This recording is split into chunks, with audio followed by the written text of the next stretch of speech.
গৌতম ঘটনা প্ৰবাহটো আপুনি দেখি আছে যোৱা 9 মাহৰ গোটেই কাৰ্যক্ৰমণিকা আপোনাৰ জ্ঞাত মই আপোনাক আজি অনুষ্ঠানলৈ আমন্ত্ৰণ জনোৱাৰ এটাই মাত্ৰ উদ্দেশ্য যে যি জুবিন গাৰ্গ ন্যাস বা জুবিন গাৰ্গৰ সমাধিস্থলী নিৰ্মাণক লৈ এখন সমিতি গঠন কৰি দিয়া হৈছিল 9 মাহৰ পিছত আপোনালোকে বহুখিনি তাত বিভিন্ন ধৰণৰ প্ৰজেক্ট দিছিল বিভিন্ন ধৰণৰ পৰামৰ্শ দিছিল মই আপোনাৰ পৰা জানিব বিচাৰিছোঁ এই বিতৰ্কখিনি বাদ দি বাকীখিনি কথা আমি পাতিম কি পৰ্যায়ত আছে আৰু ৰজাঘৰৰ সদিচ্ছা কেনে ধৰণৰ শ্যামন্ত গৌতম নমস্কাৰ ধন্যবাদ মোক নিমন্ত্ৰণ কৰাৰ কাৰণে কথাখিনি ক'বলৈ সুযোগ দিয়াৰ কাৰণে সো ময়ো এই সমিতিখনৰ এজন মেম্বাৰ হিচাপে আছোঁ আৰু প্ৰথমতে যেতিয়া এই গোটেই সমিতিখন বনোৱা হৈছিলে মোৰ মনত আছে 29 অক্টোবৰত আমাৰ এখন মিটিং হৈছিলে তেতিয়া আমি আমাৰ ফালৰ পৰা এটা ডিজাইন প্ৰস্তুত কৰিছিলোঁ যে কি হ'ব লাগে আমাৰ কাৰণ কথাটো এনেকুৱা আছিলে যে জুবিন গাৰ্গৰ সমাধিস্থলটো এনেকুৱা এটা হ'ব লাগে যিটো ৱৰ্ল্ড ক্লাছ হ'ব লাগে তাত সকলোবোৰ বস্তু যাতে আমি ধৰি ৰাখিব পাৰোঁ আৰু সেই বস্তুটো যেতিয়া আমি প্ৰথমতে দেখুৱালোঁ সবেইতো ভাল পালে কিন্তু ইভেঞ্চুৱেলি বস্তুখিনি হৈ নুঠাৰ হয়তো বহুতো কাৰণ থাকিব পাৰে জাগা যথেষ্ট নাছিলে চাগে পিছফালে বঢ়াব বুলি কৈছিলে কিন্তু সেইটো নহ'লগৈ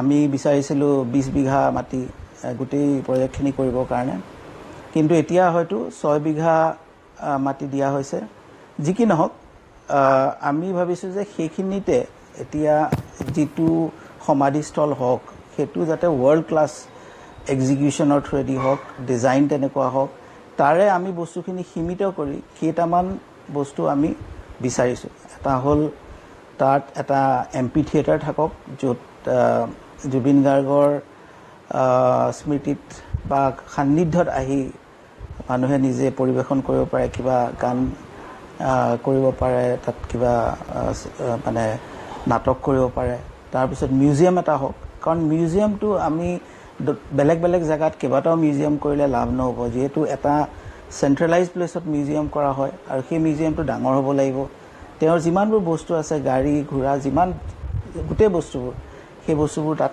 থাকিব লাগে আমি বহুতবোৰ কথা ভাবিছিলোঁ যে জুবিন গাৰ্গৰ এটা লাইভ হলোগ্ৰাম হ'ব লাগে এই বস্তুবোৰ হ'বৰ কাৰণে সিমান জাগা হ'বনে নহয় নাজানো কিন্তু আমাৰ এইখিনি ন্যূনতম ডিমাণ্ড আছিলে যে আমাৰ মিউজিয়াম এটা ডাঙৰকৈ লাগে তাত তেওঁৰ কিতাপ চিতাপ থ'ব পৰাকৈ এটা জাগা লাগে আৰু এটা এম্পি থিয়েটাৰ লাগে আৰু সেইখিনি ডিজাইন এতিয়ালৈকে আমি দেখা পোৱা নাই এতিয়ালৈকে কৈছে যে তেওঁলোকৰ চৰকাৰৰ ফালৰ পৰা ডিজাইন কৰি থকা হৈছে কিন্তু এতিয়ালৈকে আমি দেখা যিজন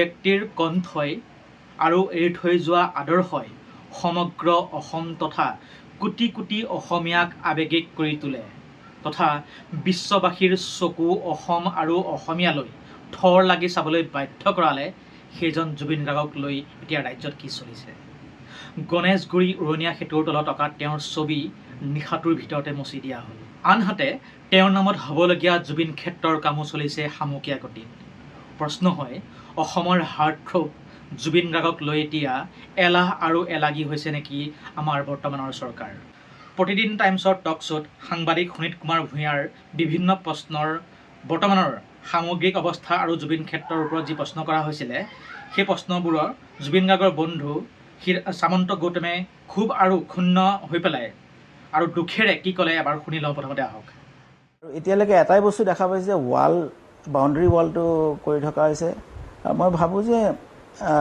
ক'ৰবাত হয়তো ইলেকশ্যনৰ কাৰণে হওক বা কিহৰ কাৰণে হওক বস্তুটো ডিলে হ'ল ইমান ডিলে হ'ব নালাগিছিলে গোটেই বস্তুটো সোনকালে কৰিব পৰা হ'ল হয় আৰু আৰু আৰু গোটেই বস্তু ধুনীয়াকৈ হ'ব লাগে গতিকে ডিজাইনটো যদি আমি পাওঁ তেতিয়াহে গম পাম কি হ'ব কেনেকুৱা হ'ব কিন্তু আমাৰ ফালৰ পৰা যিটো ডিজাইন দিছিলোঁ সেইটো হাতত লোৱা নহ'লে শ্যামন্তক দা মই এটা কথা জানিব বিচাৰিছোঁ যে নিৰ্বাচন হৈ গ'ল বাৰু নিৰ্বাচন হোৱাৰ পিছতো কামসমূহ যথেষ্ট খৰতকীয়া কৰাৰ কথা আছিলে মই আপোনাৰ পৰা বেছি সময় নলওঁ বিদায় দিম কিন্তু এই নিৰ্বাচনৰ পিছতো যথেষ্ট সময় পাৰ হ'ল বা তাৰ পূৰ্বেও আপোনালোকৰ 29 অক্টোবৰতে আপোনালোকে প্ৰজেক্ট ছাবমিট কৰিছিল।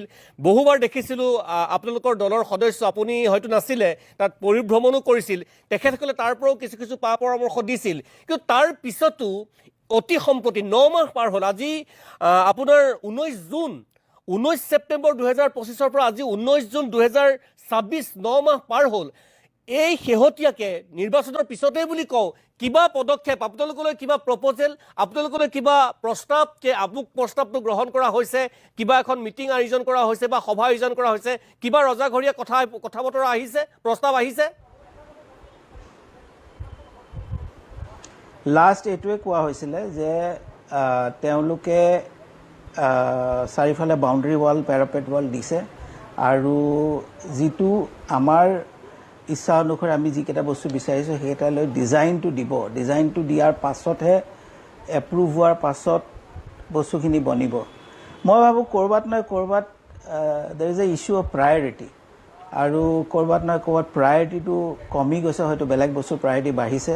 কিন্তু মই ভাবোঁ যে এই জুবিন গাৰ্গক লৈ পেলাই এই কথাটো ডিপ্ৰায়ৰিটাইজ কৰাটো বেয়া হৈছে।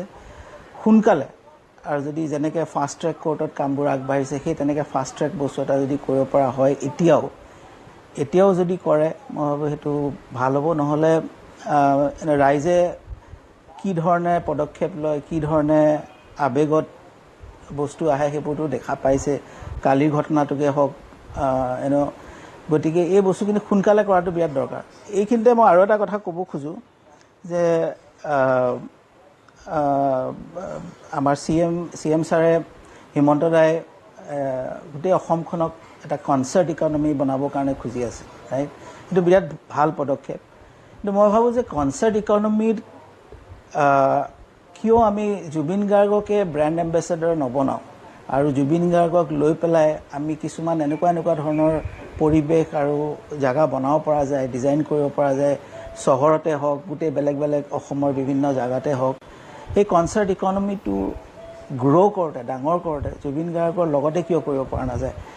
যিহেতু মানে অকল এখন ছবি লৈ পেলাই ইমান হুলস্থুল, কিন্তু তাকে যদি সেই ডিজাইনটোত আৰু সেই কনচেপ্টটোত সোমোৱাই ল'ব পৰা যায়, মই ভাবোঁ দুইটা বস্তু একেলগে হয়। কনচাৰ্ট ইকনমিও গ্ৰ' কৰিব, ৱৰ্ল্ড ক্লাছ বস্তু এটা হ'ব, আৰু জুবিন গাৰ্গৰ যিটো সপোন আৰু অসমক লৈ আৰু আমাৰ ৰাইজৰ যিটো সপোন, দুইটা একেলগে বাস্তৱ হ'ব সংকটে। মই শেষ প্ৰশ্নটো কৰিছোঁ জয়মন্তক দা, যিটো অভিজিৎ শৰ্মাৰ পলাশ ৰঞ্জন বৰুৱা আছে, আপুনি পোনপটীয়া সম্প্ৰচাৰত কিমান দূৰ শুনিছে মই নাজানো। কথা পাতিব লাগিছিল আমি সেইখিনি, আপুনি যিখিনি কথা ক'লে, মই সেইকাৰণে আপোনাক প্ৰথমতে আপোনাৰ পৰা মন্তব্যখিনি জানিছিলোঁ যে সেই কথাখিনি আমি পাতিব লাগিছিল, কি হ'ব লাগিছিল। আৰু আমি আজি পাতিব লগা হৈছে যে আদালতত অভিযুক্তৰ অধিবক্তাই জুবিন গাৰ্গৰ চৰিত্ৰ হনন কি পৰ্যায়ত কৰিলে, সাক্ষীসকলক ক্ৰছ কুৱেশ্যনৰ নামত কিমান হাৰাশাস্তি কৰিছে, ক'ত ছবি আঁকিছে, ক'ত ছবি সৌন্দৰ্য বৰ্ধনৰ নামত মোহৰাই পেলোৱা হৈছে, আমি পাতিব লগা হৈছে সেইখিনি কথা। এই যিটো আদালতত, বিশেষকৈ অভিযুক্তৰ আদালতে ভিডিঅ' কনফাৰেন্সিং যোগে সাক্ষীক জেৰা কৰাৰ নামত যিখিনি কাৰবাৰ কৰি আছে, গৰিমা শইকীয়া গাৰ্গে সিদিনাখনি চলচলীয়া চকুৰে ক'ব লগা হৈছে বা লিখিব লগা হৈছে যে ইমানহে বাকী থাকিলে নেকি, এই কথাখিনি লৈ পেলাই আপোনাৰ প্ৰতিক্ৰিয়া? এইটো বিৰাট দুখ লগা, মানে গোটেই পৰিস্থিতিটোৱে দুখ লগা যে আমি জুবিন গাৰ্গক কি ধৰণেৰে ৰাখিব বিচাৰোঁ বা কি ভাবোঁ, কি তেওঁ দি গ'ল, এই কথাখিনিলৈ আমি আলোচনা কৰা নাই। কিন্তু আমি যিকেইজন দোষী বা দোষী হিচাপে ধৰা হৈছে, তেওঁলোকক বচাবৰ কাৰণে জুবিন গাৰ্গৰ চৰিত্ৰ হনন কৰা হৈছে, জুবিন গাৰ্গৰ বেলেগ বেলেগ দিশ উদঙোৱা হৈছে, যিবোৰ হয়তো একেবাৰে সম্পূৰ্ণৰূপে মিছা। গতিকে এই কথাবোৰ দুখজনক আৰু শুনিও বেয়া লাগে।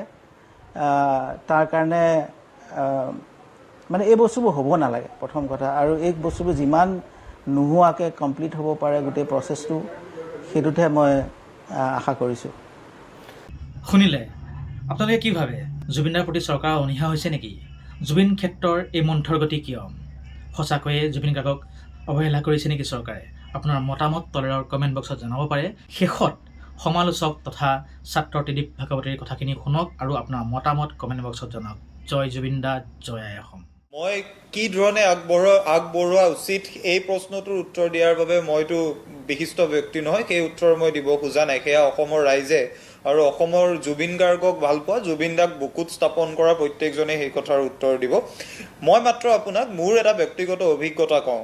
এই গোটেই ঘটনাটো যেতিয়া ঘটি আছিল তেতিয়া মই পশ্চিমবংগলৈ গৈছিলোঁ, কলিকতাত আছিলোঁ। আৰু কালি সুযোগ সুবিধা পাই ৰবীন্দ্ৰনাথ ঠাকুৰ, কবিগুৰু ৰবীন্দ্ৰনাথ ঠাকুৰ যিখন ঘৰত জন্ম হৈছিল, জোৰাচাকুৰ ঠাকুৰবাৰী, সেই ঠাকুৰবাৰীলৈ গৈছিলোঁ। ঠাকুৰবাৰীলৈ যেতিয়া সোমাই গৈছিলোঁ, ৰবীন্দ্ৰনাথ ঠাকুৰ তেখেতে পৰিধান কৰা কাপোৰৰ পৰা তেখেতৰ জন্ম হোৱা ঠাইখিনিলৈকে, তেখেতে খোৱা বিচনাখনৰ পৰা তেখেতে পৰিধান কৰা কাপোৰ, তেখেতে ব্যৱহাৰ কৰা বাচন বৰ্তনলৈকে আটাইবোৰ বস্তু ইমান ধুনীয়াকৈ ঠাকুৰবাৰীত সজাই ৰখা হৈছে, সেইবোৰ দেখি বিস্ময়াভূত হৈছিলোঁ। সমান্তৰালভাৱে ঠাকুৰবাৰীৰ যিটো পৰিৱেশ, অনবৰতে ৰবীন্দ্ৰনাথৰ গান বাজি আছে, ৰবীন্দ্ৰ সংগীত বাজি আছে, এটা সাংস্কৃতিক পৰিৱেশ, লগতে আধ্যাত্মিক ভাৱ থকা এটা পৰিৱেশ। এই পৰিৱেশটো দেখি যেতিয়া অসমৰ বাতৰিবোৰলৈ মন কৰিছিলোঁ, দেখিছিলোঁ আমাৰ ইয়াত আমি বিউটিফিকেশ্যনৰ নামত অসমীয়া মানুহে যোৱা প্ৰায় 50-60 বছৰত পোৱা আটাইতকৈ ডাঙৰ যিটো বিউটি, আমাৰ আটাইতকৈ যিজন ডাঙৰ সম্পদ জুবিন গাৰ্গ, সেই জুবিন গাৰ্গৰ ফটোখন, জুবিনদাৰ ফটোখন আমি বিউটিফিকেশ্যনৰ নামত মচিব লৈছিলোঁ। মই সুনীত দা আপোনাক লগতে এই কথাটোও কওঁ, কালি যেতিয়া কলিকতাৰ নিউ মাৰ্কেটলৈ গৈছিলোঁ, নিউ মাৰ্কেটত ৰবীন্দ্ৰ সংগীত শুনি থকা দেখিছোঁ। ৰবীন্দ্ৰ সংগীত ৰাতি 11 বজালৈ বাজি থকা দেখিছোঁ। অসমৰ ফাঁচী বজাৰ, পল্টন বজাৰত, মই বাদ দিলোঁ, অসমৰ কোনোবা এখন ডাঙৰ বজাৰত আমি ভূপেন হাজৰিকাৰ গান, জুবিন গাৰ্গৰ গান আজিলৈকে বজাব পাৰিছোঁ নে পৰা নাই? মানে মই সুনীত দা, মোৰ কথাটো একেবাৰে স্পষ্ট। জুবিন দা যেতিয়া আমাৰ মাজৰ পৰা আঁতৰি গৈছিল 19 তাৰিখে, পৃথিৱীৰ বহু মানুহে, আমি যিমানেই অসমত চিঞৰ বাখৰ নকৰোঁ কিয় যে অসমীয়া ভাষাটো, অসমীয়া জাতিটো লুইত বৈ থকালৈকে জীয়াই থাকিব, যদি কাম কৰা নাযায় জীয়াইটো নাথাকে। কিন্তু জুবিন দা যেতিয়া আঁতৰি গৈছিল 19 ছেপ্টেম্বৰৰ দিনা, তেতিয়া অসমৰ কথা, অসমীয়াৰ কথা, অসমীয়া মানুহ, ভাষাৰ কথা বিশ্বৰ যিবোৰ মানুহে অতদিনে গম পোৱা নাছিল, সকলোৱে গম পাইছিল। জুবিনদাৰ যেতিয়া শেষ যাত্ৰা হৈছিল, আটাইবোৰ মানুহে থৰ লাগি চাইছিল। গতিকে আমাৰ সন্মুখত এটা সুযোগ আছিল, আমি আমাৰ জাতীয় সংস্কৃতিক, আমাৰ জাতীয় পৰম্পৰাক আৰু অসমৰ প্ৰত্যেকটো জাতি, ধৰ্ম, বৰ্ণ নিৰ্বিশেষে অসমীয়া হিচাপে প্ৰত্যেকটো বড়ো, কাৰ্বিকে ধৰি প্ৰত্যেকটো থলুৱা ভাষাক, সংস্কৃতিক বিশ্বৰ বুকুত জিলিকাই ৰখাৰ এটা সুযোগ আমাৰ হাতত আছিল। কিন্তু আমি সেই সুযোগটো ব্যৱহাৰ নকৰি নিৰ্বাচন অহাৰ লগে লগে আটাইবোৰ জঁপিয়াই পৰিলোঁ, নিৰ্বাচনত জুবিন দাক ব্যৱহাৰ কৰিব লাগে। নিৰ্বাচন পাৰ হৈ গ'ল, আমাৰ ঈৰ্ষাবোৰ নকমিল। এতিয়া জুবিন দাৰ ফটো মচিবলৈ আমাৰ বিউটিফিকেশ্যনৰ নামত গাত তত নোহোৱা হৈছে। এনেকৈ মই সুনীত দা নেভাবোঁ আমি এই মানুহজনক, যিজন মানুহে আমাৰ মাজত থাকি আমাক বিশ্বত পৰিচয় কৰাই দি থৈ গ'ল, এই মানুহজনৰ ওচৰত যে এতিয়া তেওঁৰ ফটোত মালা দি থকা, চাকি জ্বলাই থকা এই অধিকাৰবোৰ আমাৰ নাইকিয়া হৈ আহিছে। গতিকে মই সুনীত দা আজি আকৌ ক'ম, জুবিন দাক যদি আমি প্ৰকৃততে শ্ৰদ্ধাঞ্জলি দিব বিচাৰোঁ, সমাধি ক্ষেত্ৰ বিশ্বমানৰ কেনেদৰে তুলি ধৰা হ'ব, কেনেকৈ নিৰ্মাণ কৰা হ'ব, এই কথাবোৰক লৈ বাস্তৱধৰ্মী কথা পাতিব লাগে। ন্যায়িক প্ৰক্ৰিয়াটো ত্বৰান্বিত কৰিব লাগে, ন্যায়িক প্ৰক্ৰিয়াটো আৰু খৰগতীয়া কৰিব লাগে। আৰু আটাইতকৈ যিটো ডাঙৰ কথা, তেখেতৰ সৃষ্টি কৰ্ম সংৰক্ষণৰ বাবে আমাৰ সন্মুখত কি কি বাট আছে, এই কথাবোৰ ৰাজহুৱা আলোচনা হ'ব লাগে। আৰু মই যিটো কথা এইকেইদিন সদায় কৈ আছোঁ, বহু মানুহে অসমত ভাবি লৈছে যে জুবিন গাৰ্গ নাই যেতিয়া তেখেতক এতিয়া অপমান কৰিলে অসমীয়া মানুহে বেয়া নাপাব, তেখেতৰ ফটোখন মচিবলৈ গ'লে বেয়া নাপাব। কিন্তু কালি মাৰ্চেল দা আপোনাৰ ষ্টুডিঅ'ত বহি আছে, মাৰ্চেল দাই যিটো কাম কৰিছে, এই কামটোত অসমৰ বিভিন্ন প্ৰান্তৰ মানুহে গৈ তেওঁৰ কাষত সহযোগ দিছে, তেওঁৰ কাষত গৈ থিয় হৈছে। তাৰ অৰ্থটো কি? তাৰ অৰ্থটো হ'ল জুবিন দা যেতিয়া আমাৰ মাজৰ পৰা আঁতৰি গৈছিল, অসমৰ যিবোৰ সৰু সৰু মানুহ, আপোনাৰ মোৰ দৰে যিবোৰ মানুহ, যিয়ে আমি তেওঁৰ গান শুনি ডাঙৰ হৈছোঁ, তেওঁৰ গানৰ মাজতে পৃথিৱীখন বিচাৰি পাওঁ, আমাক তেওঁ একগোট কৰি থৈ গ'ল। আৰু এই একগোট কৰি থৈ যোৱা মানুহখিনিয়ে সেই সপোনটো এতিয়াও বুকুত ধৰি ৰাখিছে। গতিকে মই সুনীত দা এটা কথা বিশ্বাস কৰোঁ, বিশ্বমানৰ সমাধি ক্ষেত্ৰ যেতিয়ালৈকে নহয়, ন্যায়িক প্ৰক্ৰিয়াটো যেতিয়ালৈকে সমাপন নহয়, দুখন সমাধি ক্ষেত্ৰ হোৱা কথা আছিল, যোৰহাটত সমাধি ক্ষেত্ৰ কি হ'ল আমি নাজানো, এইবোৰ যেতিয়ালৈকে নহয়, জুবিন দাই ভাল পোৱা কথাবোৰ, চিনেমা, ফুটবল, এইবোৰক লৈ আমি যেতিয়ালৈকে কাম কৰিব নোৱাৰোঁ, আপুনি বিশ্বাস কৰক সুনীত দা, ঠাকুৰবাৰীত ভাৰতৰ লগতে জাপান, আমেৰিকা, চাইনা, এই আটাইবোৰ দেশত, যিবোৰ দেশলৈ ৰবীন্দ্ৰনাথ গৈছিল, এই দেশৰ বৈদেশিক পৰিক্ৰমা মন্ত্ৰণালয়ৰ লগত কথা পাতি পশ্চিমবংগ চৰকাৰে তাত এটা কৰ্ণাৰ স্থাপন কৰিছে। টকিঅ'ত যোৱা ৰবীন্দ্ৰনাথৰ ফটো, আমেৰিকাত যোৱা ৰবীন্দ্ৰনাথৰ ফটো সংৰক্ষণ কৰি ইমান ভাল লগা পৰিৱেশ, এই কামবোৰ আমিও কৰিব পাৰোঁ। জুবিন দাক লৈ কৰিব পাৰোঁ। কলিকতাৰ জুবিন দাৰ গোটেই স্মৃতিবোৰ, ভূপেন হাজৰিকাৰ গোটেই স্মৃতিবোৰ, এইবোৰ কৰাৰ বাবেতো আমাৰ ইচ্ছাই নাই। আমি কেৱল খুচুৰা ৰাজনৈতিক কথা পাতি থাকিয়ে আমি সময় ব্যয় কৰি থাকোঁ। গতিকে মই আজি আকৌ আহ্বান জনাম, তেখেতক লৈ আমি বিশ্বমানৰ কাম কৰিব লাগে। কাৰণ আৰু 100 বছৰ 200 বছৰ বা আহিবলগীয়া সময়বোৰত আমিতো আকৌ জুবিন দাক নেপাওঁ। তেওঁ আমাক যিটো সুযোগ দি থৈ গৈছে, মানুহজনে জীয়াই থাকোঁতে যিমান আগলৈ আমাক নিব লাগে নিলেই। এতিয়া যদি আমি পিছুৱাই আহিব চেষ্টা কৰোঁ, আমি যদি পশ্চাদগামী যাত্ৰা আৰম্ভ কৰোঁ, মই নেভাবোঁ সুনীতা বিশ্বৰ আগত আমাৰ প্ৰজন্মটোৱে আমি মুখ তুলি থাকিব পাৰিম। কিন্তু মই শেষত এটাই আশাবাদৰ কথা কওঁ, ডাঙৰ মানুহবোৰক যদিও তেওঁ একগোট কৰিব পৰা নাই, সৰু মানুহবোৰক একগোট কৰিছে, আমাৰ বয়সৰ মানুহখিনিক একগোট কৰিছে।